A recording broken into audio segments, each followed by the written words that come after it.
राष्ट्रीय परिवर्तन मोर्चा के महारैली आयोजित। राष्ट्रीय परिवर्तन मोर्चा ये नया नाम है। बहुसंख्यक लोग है ना, देख रहे हैं ना आप।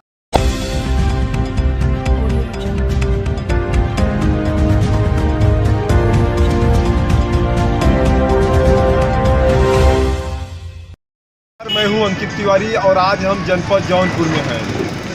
आप देखिए कि हमारे पीछे जो है वाम सेक का मंडलीय स्तरीय रैली हो रही है। यहाँ पे मंडल स्तर के कई दूर दूर से लोग आ रहे हैं। आपको बता दें कि इस महारैली में तमाम SC ST OBC माइनॉरिटी के तमाम राष्ट्रीय अध्यक्ष और प्रतिनिधि शामिल होंगे, जो संयुक्त रूप से एक घोषणा पत्र भी जारी करेंगे।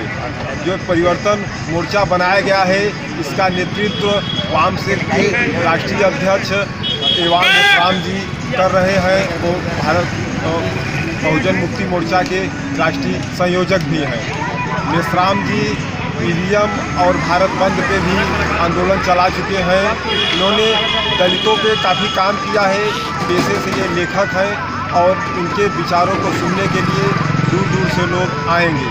देखना ये है कि इनका जो उद्देश्य है, जो किसी समय बहुजन समाज एक बड़ी ताकत थी देश में, वो छिन्न भिन्न हो गई है। उसको एक करने में जो इनका मिशन है, वो कितना कामयाब हो पाएगा। पार्टियां हैं यहाँ पे, आप परिवर्तन मोर्चा में बता रहे हैं कि 21 दलों का विलय हो रहा है और इससे आप अपने आप को ताकतवर मान रहे हैं। तो इसके अलावा जो बहुजनों की हितैषी नेता हैं, जो पार्टियां हैं, जैसे डॉक्टर उदित राज सोनकर, तो ये अगर सर किसी और पार्टी से अगर ये टाइप कर लेते हैं तो आपका नुकसान नहीं है सर? देखिए, ऐसा है, जहाँ तक मुझे आज की बात है, मैं 20 वर्ष से जानता हूँ और जौनपुर में एक हत्या हुई थी लाल बहादुर सोनकर की, तब से मैं जानता हूँ। उस समय राजनाथ सोनकर शास्त्री भी उनकी लड़ाई में शामिल थे। तो जहाँ तक उदित राज की बात है, उदित राज अगर राष्ट्रीय परिवर्तन मोर्चा में आना चाहते हैं तो ये खुला हुआ उनके लिए ये है, स्वागत है, उनको आना चाहिए। क्योंकि अगर भाजपा को परास्त करना है, मनोवादियों को परास्त करना है, तो उदित राज अकेले लड़ करके, अकेले संगठन पार्टी बना करके कुछ नहीं। उन्होंने जस्टिस पार्टी में बनाई थी, जस्टिस पार्टी बनाने के बाद भी भाजपा में चले गए। इससे जहाँ तक सोनकर समाज, खटिक समाज का सवाल है, खटिक समाज का विश्वास उनसे उठ चुका है, क्योंकि भाजपा में गए थे, भाजपा से पुनः आए। इनको अगर वो जाना ही था तो अपने 85% मूल निवासी बहुजन समाज की बहुत सारी पार्टियां थी, उसमें गए होते तो खटिक समाज का विश्वास बना। आज खटिक समाज का उन्होंने अपना विश्वास खो दिया है। अगर उनको 85% की आज़ादी में शामिल होना है तो मैं उनको न्योता देता हूं कि राष्ट्रीय परिवर्तन मोर्चा में आए और देश के 85% के हितों की लड़ाई लड़े। ये राष्ट्रीय परिवर्तन मोर्चा चाहता है। महारैलियों का आयोजन किया गया है, उसी श्रृंखला में से आज जौनपुर की ये महारैली आयोजित है।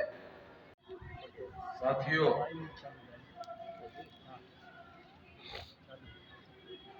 आज राष्ट्रीय परिवर्तन मोर्चा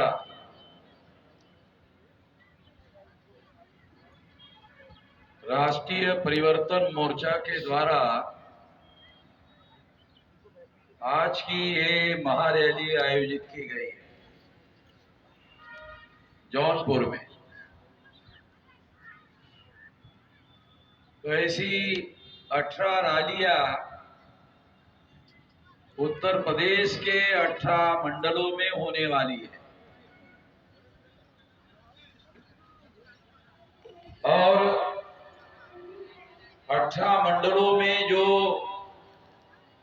श्रृंखलाबद्ध महारैलियों का आयोजन किया गया है,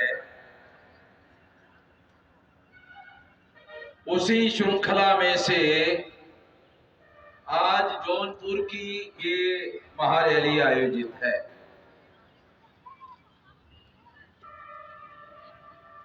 राष्ट्रीय परिवर्तन मोर्चा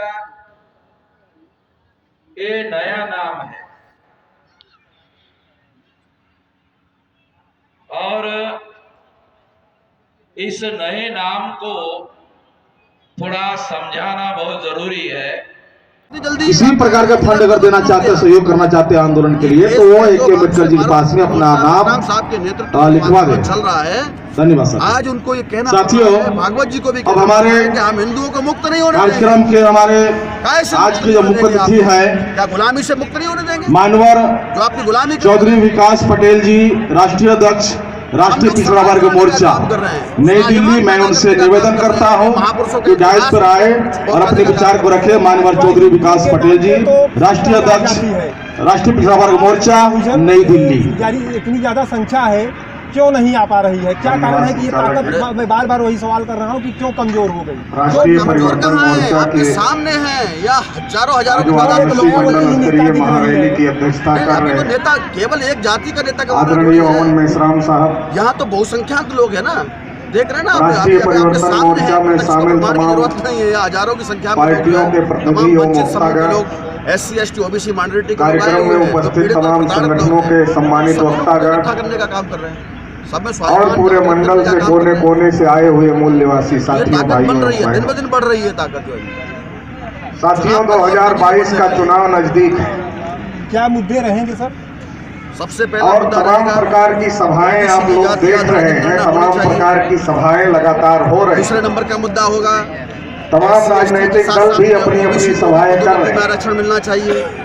तीसरे नंबर का मुद्दा है लेकिन ये जो 2022 का चुनाव है, उनकी संख्या के हिसाब से हिस्सेदारी मिलनी चाहिए। इस चुनाव में हमको वोट किसको देना चाहिए, वोट क्यों देना चाहिए, इस बात को जानना और समझना बहुत ज्यादा अतिक्रमण जरूरी हो रहा है। है, उस पर पाबंदी लगनी चाहिए। भारत की क्योंकि देश की आजादी को 74-75 साल हो रहे हैं किसानों के लिए और 74-75 साल की आजादी में हम लगातार वोट देने का काम कर रहे हैं। उन नौजवानों हम हराने और जिताने का भी काम कर रहे हैं, लेकिन आजादी के 74 साल में हमारी स्थिति में बहुत ज्यादा अंतर अभी तक आया नहीं। नदियों में बाढ़ की, इसलिए हमें इस बात को सोचने और समझने की जरूरत है। बीघा फसलें बर्बाद और 2022 का चुनाव बाढ़ में डूबा रहता है। आधा में वोट देने के पहले बुंदेलखंड एरिया सूखा, हमें मुल्क के क्या हालात है उसको सोच और समझ करके फिर वोट देने की जरूरत है। जगह जगह बांध बनाने का काम। अगर हम मुल्क के हालात के बारे में नजर डालें, पानी से बिजली पैदा होगी। तो बाबा साहब डॉक्टर अम्बेडकर ने भारतीय संविधान लिखा और भारतीय संविधान में लिखा को हम लोग स्टाम्प पेपर पर लिख के देने कि धर्म के आधार